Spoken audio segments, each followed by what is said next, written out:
Та нар хаанаг рейл үзээд явж байхдаа гоо бүр нэг л ухаантай ажигч мөрдөгч рейлийг үзсэн байхаа. Тэр бол CBI-ийн гэмтэргийн зөвлөх Патрик Джейн юм. Олон толгой юмараад яг уу эртхэн эхэлцгээе. Нэрээ. Доношогч манай ядуу чанелыг дэмжих боломжтой шүү. Хээ. Ингээд нэгдүгээр анги Панчан.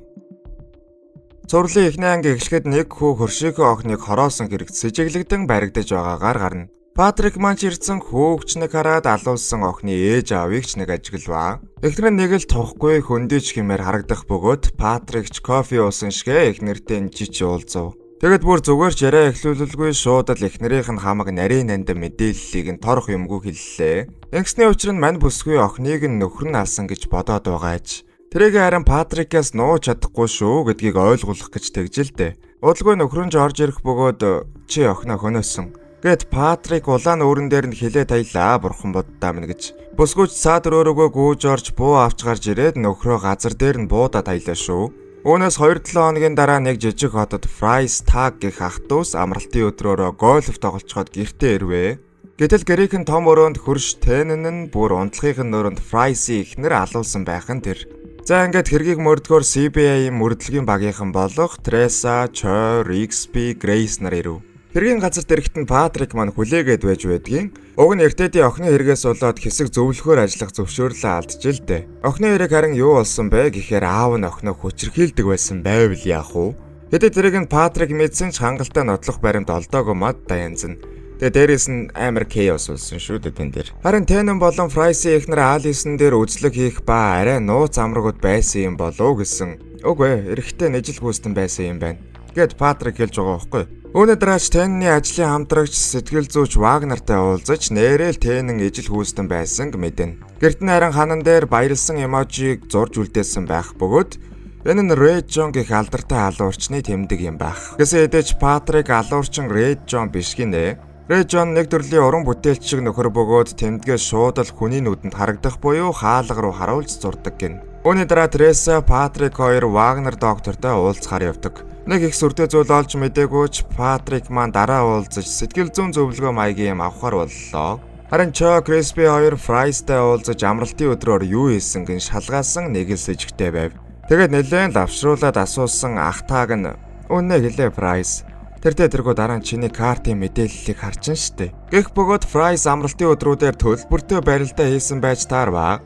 Уг нь эхнэр минь гээд уйлж унжих нь холгүй байсан одоо ч нэрээ. Оройн багаараа хоол идэх бөгөөд Грейс багийнхаа шинэ хүн юм байлээ. Бас тэрүүхэндээ Патрикийн чадварыг сонирхож хөлийн сугалчих гад ярьж өгнө. Патрик юмыг маш нарийн ажиглах чадвар үүн дээрээ нэмж сэтгэл зүйн манифест гээд олон юмыг хольж удхан хэргийг илрүүлдэг аж. Энийг сонссон Грейс ч "Тэгвэл та сайкик буюу зүүн бэлгтэй юм шүү. Эдэргээд амар заяаг нь үзүүлэхгүй байхаар нь багийнх нь Криспи Грейсийг өөрийнх нь өрөө рүү явах уу гэж асуух гэж байсан. Хилээд хоолны ширээг дув дуугаа уулгаад таялаа. Яаж ч юм мэдээд байдгийн байгаа хөөрхий Криспи тийм ээ. Оройж болж буудлынхаа өрөөнд ирсэн хаалган доогуур нь нэг зурвас үлдээж байна шүү. Патрик Ред Джоны тэмдэглэлийг хараад араас нь гарч хөөсөн ч алдчихдаг буяа юм. Захаан дээр харин "Сайн уу хуучны анд минь амьдрал давгүй үсттэй. Би сайн байгаа. Бүр 12 их нэртэй болсон. Удахгүй 13 дахтайгаа танилцах бах. Ингээд чи намайг яагаад барьж чаддаггүй юм? Чи өөрийгөө сул дорой тэнгээр мэдэрч байгаа байх. За яах вэ? Чамд хамгийн сайн сайхныг хүсье." Харин Патрик Ред Джоныг ийм тэнэг захиа үлдээх гэж өөрийгөө эрсдэлд оруулахгүй гэд итгэдэггүй байхгүй юу? Тэгэд мань хүн шүнжэнгөө тэмдэглэлийн дэвтэр дээрээ сараачд суунаа. Маргааш өглөө харин Алисны биеэс Прайсийн ах Тагийн үсийг олоодохдог. Ингээд түүнээс байцаалд авах явцад Патрик тэр дүүгийнхээ эхнэртэй явуулдаг байж. Гэх бөгөөд Таагч удалгүй тэрийгэ хүлээн зөвшөөрлөө. Прайс ч манайх ингэсэн байх боломжгүй өдр гэж маргалцсан ч эхнэртэй нь явуулдаг байсан мэдээ тэрүүгээр нэгэн боллоо озер байна. Дараа нь Патрик сэтгэл зүйч Вагнертай уулзах бөгөөд өөрийн сэтгэл зүйн талаар яагаад унтаж чадахгүй байгааг ярихаар боллоо. Мань хүний 5 жилийн өмнө гэртээ ирж байгаа зураглал харагдах бөгөөд тэр үед ч Патрик Ред Джоныг хайж байжээ. Тэр өдөр харин Ред Джон унтлахын өрөөний өмнө захиа үлдээсэн байдаг. Намайг хэвлэл мэдээллийг хэрэгслээр муулж гүтгэхэд би дургүй. Ялангуяа мөнгөний төлөө өвхөн хатан зүтгэдэг бохир лойвэрч нар муулуулах бөөч дургүй. Хэрв та үнэхээр зүүн бэлэгтэн байсан бол шудраг бас өчүүхэн өч шиг лойвэрчин биш байсан бол Таны хөөрхөн эхнэр хүүхдэд чинь юу хийснийг харахын тулд хаалгаа нэгч шаардлагагүй байх байсан гэж бичсэн байх бөгөөд ийм зүйл мань хүнд тохиолдсон тул Режонтой тэр гүн холбоотой ажээ. Гэтэ энэ талаараа бодсон ч ганц ч үг Вагнерт цохуулгаагүй өөр сайхан төгс зохиогоод яриад өгч байгаа юм. Вагнер ч үүнийг нь анзаарсан бөгөөд яагаад үннийг хэлээгүйг асуухад үнэн бол зөвхөн минийх гэдэг. Ингээд Патрик явахынхаа өмнө Вагнераас Тэн тэмдэглэл хөдөлдөг байсан эсхийг асуухад үгүй гэж байна шүү. Мань хүн ч явж Вагнер харин Тэнний өрөөг ухаад сууж байсан. Патрик гаднаас орж иж байгаа юм. Опси алган уг нь хаалттай ч Патрик Вагнерыг тэврэхтэй түлхүүрийг авчихжээ л дээ. Тэгээд шүүгэн доогуур нь гараа хийж нэлээд явуулж байгаад байхгүйгээд байсан Тэнний тэмдэглэлийг гаргаад ирнэ. Харин Вагнер шууд л буу гаргаж ирээ тэмдэглэлийг авсан зүгээр л нэг сараатсан зүйл байхан тэр. Патрик ч энэ тэмдэглэл дээр урьд шинжэнгөө унтуулгүй сараатсан шүү дээ. Сэтгэл зүйч Вагнер Африкийн хүүхдүүдэд тусалж байсан бөгөөд тэгэх явцдаа санхүүгийн зөрчил гаргасан байж. Харин үүнийг ажлын анд Тэн мэдсэн тул түүнийг алхаас өр сонголтгүй болж л дээ. Тэгтээ муу Прайси эхнэрийг зүгээр л хэргийн панчаан болгоод алаад хийсэн байгаа. Хажиргалтанд Патрик энийг бүр анх уулзахдаа л мэдэж байсан тул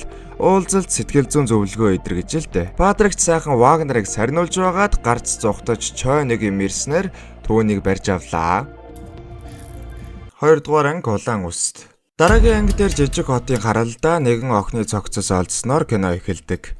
Харахад нутгийн охин бололтой байх бөгөөд ямар нэг санаандгүй зүйл биш бололтой гэж Чой Тересэ их хоёр гадралсан ч Патрик бол өөр зүйл ярьж байгаа байхгүй юу? Мань хүнийхээр охиныг хүчрхийлэх зорилгоор хулгайлсан ч охин буруу үедээ дуу гаргаж алуурчин дуугийн таглах гэж байгаад санаандгүй алсан юм байх. Харин хайсан газраас нь харахад алуурчин хүртэл бас нэг нутгийн индиан бололтой гэдэг. Ингэж мэрэгэн түргэн амтэн шиг ярихын сонссон нутгийн шерифч "За, дөөхөө, банкны зээл ахт нь гарах луу ах нэг гүзүүлч гэсэрэн эхэлж байгаамаа." Амиа алдсан охин Мелина гэдэг бөгөөд гэрийнхнэнч түүнийг даруй төлөв сахиусан тэнгэр шиг амтэн байсан гэлэв. Мелина Малколмын хоолны газар ажилладаг бөгөөд хэрэг гардаг шүүнж ажиллаад хараад ирэх ёстой байж. Патрик харин Мелинагийн өрөөг үзэж яваад Франк гэдэг Мелинагийн дүүтэй таарав. Өрөөнийхэн зураг хөргүүдийг харж явсан ханан дээр ээж үсгээр хүрээлсэн голд нь нэг тарга охинтой ахуулсан зураг байхын тэрэ. Энэ үеэр Тереса ч охин чинь ямар нэг токсик бойтой уулздаг байгаагүй юу гэд сэжүүр хаагаад байгаамаа хайшин.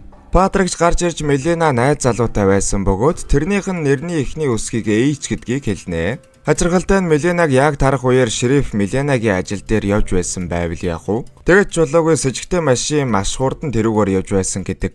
Ингээд Мелинагийн ажилдаг байсан газрын эзэд болох Малколмынхонтой уулзваа. Нөхөр Малколм нь тоогооч өгөөд цэцгийн тосны нэгдсэн хоолоороо нэлээд бахархдаг нөхөр байв шүү. Тэд ч охиныг сайхан сэтгэлдээ сахиусан тэнгэр байсан гэх бөгөөд хэрэг гардаг орой 11 цаг 25 минутаас ажилласаа гарсан гэлэв. Удалгүй өнөө 6 дээрх таргаа охин болох Раквел орж ирж байна шүү. Тэр ч Мелинатай сайн найзууд байсан эдрээ үгүйсгээд юу ч мэдэхгүй гэж гөжүүдэллээ. Гэхдээ Патрик бол нэг зүйл угаасаа анзаарсан байгаа мэдээж. Үүний дараа Мелинагийн шуугыг шалгахад намайг уучлаарай гэсэн цаас олдов. Малколмын бүх ажилчдыг цуглуулж Чойг гарын бичиг шинжээч гэж зарлаад та нарын донд алуурчин байгаа тул цаасан дээр бүгдээрээ нэрээ бичээд өгөөрэй. Хэдүүлээ алуурчныг олж илрүүлцгээе гэж зарлаваа. Гэхдээ Рандл гэдэг тогооч ухаан алдаад ундаг буяа юм.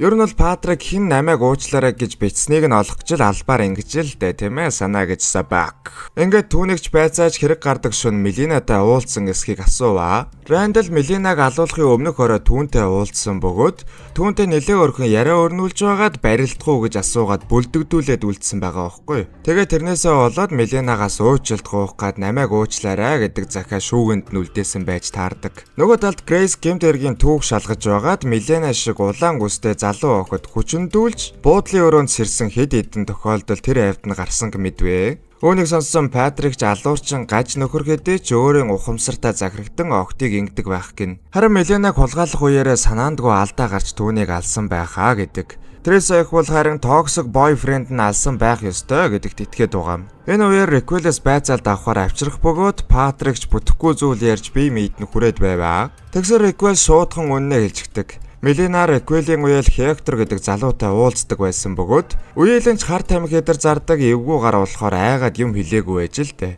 Одоо тэгээд хүн бүрийн сайн гэд байсан охин муу бойтой уулзахыг бодоход яалтчгүй л муу боёудад нэг зүйл байдаг юм байлгүй. Ягаад энэ бүхнээр Реквел шууд ярьчваа гэсэн Патрик Реквелтэй уулзсан цагаас нэг төрлийн ховс хийж байжээ. Яаж тийм ээ? Ингээд өнөөмөө бой Хекторыг гэрийнх нь гадаа отож мотоод бөө юм болж барьж авваа. Хектор ч өөрийгөө Меленад гай болох хүн гэж боддог байсан бөгөөд тэр бүх хэл хэн нэгэн өхвөл Хектор өөрөө л өөхөх нэгэн гэж боддог байж. Тэр гардаг орой 11 цаг 30 минутанд тэр Меленатай уулзахаар ирсэн ч хэсэг хүлээсний эцэст уурлаад яваад өгсөн гэв. Тэрийг нэрээ манай шериф харсан болж таарж байгаа байхгүй юу. Тэгэд ямар ч гэсэн энэндээ насаараа харамсгаа бас би түүнийг үргэлж энэ газрыг орхиж том хот руу явж амьдралаа бод гэдэг байсан гэв. Хектор гэхдээ хичнээн муу гай байсан ч Меленад бол сайн байсан юм шиг байгаа. Ер нь энэ хоёр бие биендээ сайн байсан юм шиг байгаамаа. Патрик түүнийг үннээ хэлж байна гэх бол Триса ажумаач Хекторыг найз охиноо алсан гэдэгт улам итгэж байлаа. Гэхдээ яг цагаар нь бодож үзвэл Мелена 11:25-аас гарсан, харин Хектор 11:30-д ирсэн гэхээр байж болохоор ч юм шиг тийм ээ. Харин Патрик цагны талаар бодож байгаад нэг зүйл ойлгох шиг боллоо шүү. Энэ үеэр Меленагийн дүү Фрэнк цагдаагийн газар явж байх юм. Патрик түүнтэй уулзаж эгчийнхээ алуурчин хайж явууг нь мэдэх бөгөөд тэр бүхэл алуурчинг олбол алах гээд сүг цүнхлээд явж байдیں۔ Эр хураг тийм ээ. Эсвэл эвгүй гарч юм уу. Энэ үед нь Патрик хэлж байгаа юм. Чи түүнийг олоод алсан ч юмсыг өөрчлөхгүй. Өмнө нь миний бардамзан тэнэг байдлаас болж охин эхнэрийг минь алуурчин хөнөөсөн. Хичээл заах гэж л тэр л дээ. Жинхэнэ цээрлэл бол гэмт хэрэг үйлдсэн хүн гин бурууга үүрж амьдрах байдаг юм шүү дээ. Ээж нэгэн Франкийг таймшруулад гэрлүүн явуулж байгаа юм. Үүний дараа Патрик нутгийн буудлыг шалгаж яваад нэг бүсгүй бүтэн сараар нь авсан өрөөг олно. Тэгэд жолоогүй Бэли угаалгын ундаг гялгар олоодглоо шүү. Энэ талаар Тресад хэлэх гэсэн ч Хекторын машинаас Меленагийн цусыг олж л дээ. Хектор тэр хоёр 2-7 хоногийн өмнө маргалдаж Хектор Меленаг цогсон гэх бол Триса их нэгэнтэй алуурчин гэдэгт нь итгэж байгаа байхгүй юу? Патрик ч өнөө буудлын өрөөндөө дагуулж Трисаг ирээд бичлэг үзүүлнэ. Гэхдээ тэгсэн Грейс амар хувцалчихсан Криспитэй Малколмын хоолны газар сууж байна шүү. Шууд дамжуулж байгаа бөгөөд Криспи тэр хоёр маргалдаж байгаа болж жүжиглээд Криспи яваад өгвөө. Бас тэр хүндээ Грейсийг сонирхоод байгаа болохоор хөөрхөн сандарч мандарцаа. Харин Грейс алуурчны өгөө шаятай хоолны газраас гараад явсан мань шериф ирээд хүргөөд өгөө орхино гэж чичрээд салдгүй. Үүнийг нь харсан Криспич төвчгүй гарч ирээд бөө юм болдог. Патрик алуурчин хоолны газрын эзэн Малколм гэж бодож байгаа бөгөөд яагаад гэсэн анх уулзахад тэр хоолндоо хэд их цөсгийн тос хийсэн байсан. Энэ нь түүний хүссэн юм хийж хүссний авдгийг нь харуулж байгаа юм. Энэ утгагүйгээр яриаг нь сонссон Треса эгч яваад өгөх бол буудлын өрөөнд Патрик үлдвэ. Тэгсэн хаалга гэнэт онгоож Малколм их нэртэйгээ нэг улаан өгсдийг бариад орж иж байна шүү. Ингээд Малколмынхан улаан өстүүдийг хүчрхийлж буудлын өрөөнд үлдээдэг болж таарлаа. Хэрэг гардаг орой Мелена буцаж орж ирэхэд тэд түүнийг хулгайлж машиндаа хийсэн байж. Энэ үеэр нь шерифч ирж яг машиных нь зогсож Меленач дуу гаргах гэж оролдож л дээ. Тэгээд л дууг нь хаах гэж байгаад санаандгүй хор очихож Патрикийг харсан даруйда түүнийг алах гэж оролдогч мань хүн гадаа тусгаагийнхан байгаа. Та хоёр угаасаа шоронд явна гэж цаг очих гэж үзнэ. Энэ үед нь харин гаднаас Треса их орж ирж Малколмынхныг буудаж унагаснаар нэг юм аврав. Ангийн төгсгөлд охины оршуулга болж Треса ихийн буруу болж таарснаар энэ анги дуусаж байгаа юм. Энэ бичлэгний хамгийн сүүлийн анги буюу 3 дугаар анги болох Туулаа гэдэг анги эхэлж байна. Та нар бичлэгээ үзэж дуусгачаад хамгийн таалагдсан анги комментэн дээр үлдээгээрэй гэж хуй. Далайн эргээс нэгэн охины цогцос олдож байгаагаар тухайн анги эхлэх бөгөөд охин Кристин гэдэг 15 настай байж. Манайхан ч эрг рүү явхаар болж Патрик харин Грейси нуусан түлхүүрийг олноо гэд янз бүрээр биеийг нь хөдлөгнөө. Тэгэд бүр нэрнгээсээ олж байгаа байхгүй юу? Яаж тийм ээ? Эрэг дээр айл хэдийн Кристинд хүндэтгэл үзүүлэх бөгөөд энэ үеэр Кристиний найз Хоп Вин нартай уулздаг. Тэд бөгөөд Кристинд хайртай сайн найзууд байсан гэдэг.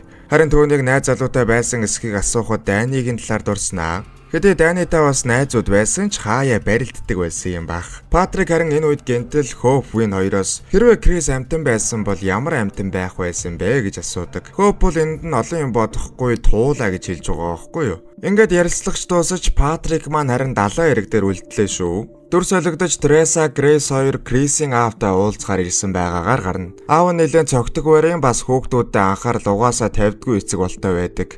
Ямар сайндаа л Крисийг алга болоод 2 өдөр болж байгааг нь анзаарч цагдаа дуудлага өгсөн байгаа юм. Гэхдээ нөгөө талд Криси ээж багдан өнгөрч аав нь чөлөө авах сөхөөгүй өдөр бүр ажилдаг болж энэ хооронд тэр дүүнрээ харж өсгсөн гэдгээ. Өсвөр насны төрөгтэй харин нэлээд буруу гарын нөхөдтэй нийлж хар тамхи идэр зардаг байж тэр буруу гаруудын нэг нь Daарлан гэдэг байсан бөгөөд одоо шоронд суудаг гэж байгаа. Харин түрүү жилээс өөр хүүхдүүд буюу Хоп Вин нартай нийлэх болсон ба тэд ч охинд нь сайн нөлөө үзүүлдэг байсан гэдэг. Би тэднийг сайн мэдэхгүй л дээ.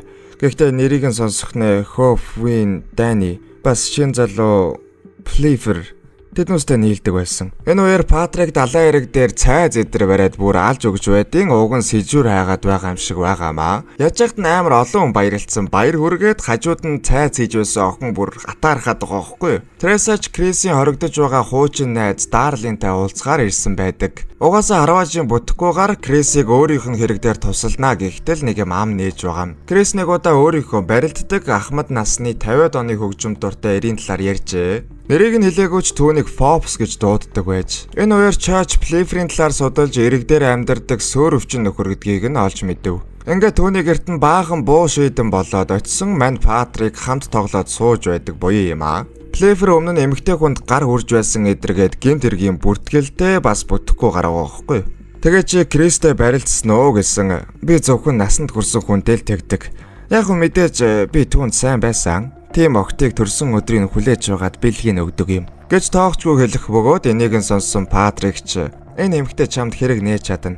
Бас нотлох баримтууд чам руу чиглэнэ. Гэхдээ би чамайг тэгсэн гэж бодохгүй байна. Чи гарахад бүтэхгүй гарч цаанаа бол сайн залуу байх тийм ээ гэж хөөрхөө ятгаж байгаад яриулаад эхэлчихэж байгаа байхгүй юу? 3 өдрийн өмнө эрэг дээр Hope, Win, Danny, Chris гэд бүгдээрээ л парти хийсэн бөгөөд Pfeiffer баахан бацаануудаас салж иртгэн харьсан гэв. Ингээд Hope тэр хоёртой манай хэд уулзахаар болноо. Шинжилгээгээр парти хийсэн тэр орой Chris амиа алдсан хэлж бас ч болоогүй өнөө амтан байсан бол ямар амтан байхыг нь бүгднгээс нь асуув. Тэрээд бол мэдээж нэг юм бодохгүй Дани, Анди хоёр алуурчин халим гэхвэл Hope өөрийгөө харцаг, Win харин бар байх байсан гэдэг. Цааш найзууд хоорондын харилцааг асуусан бүгдээрээ найзууд гэхдээ хоорондоо барилддаг байсан ч их шиг ой. Та нарын чих яанда одоо. Ямар ч парти эзний дараа Данигийн аавын барилгын талбай дээр очиж үдшилгээ үргэлжлүүлсэн болж таарлаа. Гэхдээ нэг удаагүй гэх бөгөөд Крис тэр авийг цэвэрлэхээр үлдсэн гэдэг. Манай хоёрч Данигийн аавын эзэмшдэг барилгын талбайд очиж байгаа. Гэхдээ тэгсэн тэнд нь хүн цемтлээд цутгчихсан хамар нь гараад ирсэн байвал яг уу. Ажилчид нь хүртэл анзаараагүй байдаг буюу юм аа. Ингээд Данигийн аав жирэх бөгөөд нэлээд хил амтай том гарвалтай ярих зүйл байгаа бол хуульчтай маань ярьчихаа гэж хэлээд явах гэсэн машинаас нь хуучны хөгжим сонсогдоод Патрик ч "Хөөе Pops" гэж дуудсан эргэж хараанаас үй.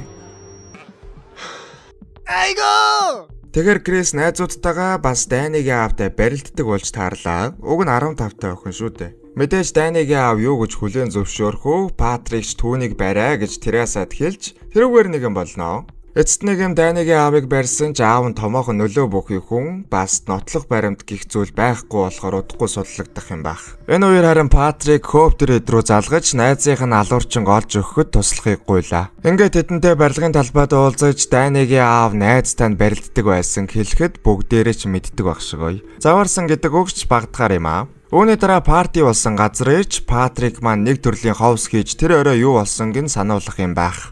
Тэгсэн Hope ховсонд нь орж Данигийн аавыг нууцаар ажиллаж байсан харснаа саналаа шүү. Дани ч юу гэж аавыгаа алуурчин гэж хүлээн зөвшөөрөхөө маргалдаад яваад өгч байгаа юм. Маргааш болгоод CBI дээр Hope ирээд Данигийн аав хэрэгээ хүлээсэн үү гэдэг гэмт хүн гэлбэлзэн тийм ээ. Тэгээд ч болоогүй би юу болсон харсан юм чинь ямар нэг дохой байх ёстой гэхэд Патрик чи дохой хүсэж байна уу? Чи бол харцаг харин Крис бол туулай. Чи хизээж Крис дуртай байгаагүй. Яг үнэндээ Патрик өчигдөр орой хэнийг ч ховстоогүй бөгөөд Hope зүгээр л хэрэгээ булзааруулах гэж ховсыг ашиглаж тэгж хэлсэн байгаа юм. Ингээд түүнийг байцааж тэр орой юу болсонг мэднэ. Найзууд бүгдээрээ парти эзнийхаа дараа барилгын талбайд ирж ууж идэж суусан байгаа юм. Тэгтэн барилгын хамгаалагч ирж тэднийг хөөж асуудал үүсэн Дани хамгаалагчийг цохоод унгажээ. Хамгаалагч унгахтаа эртээ зүйл дээр унаж амиа алдсан бөгөөд бүгдээрээ л түүнийг цемтлэхээр санал нийлж харин Крис эсэргүүцсэн гэдэг. Тэгэхээр Дани Крисийг цогж унгаад усан живүүлсэн. Hope эсэргүүцхийг хүссэн ч Крис тохиолдсон зүйлийг хараад дуугаа байхаар шийдсэн байгаа юм.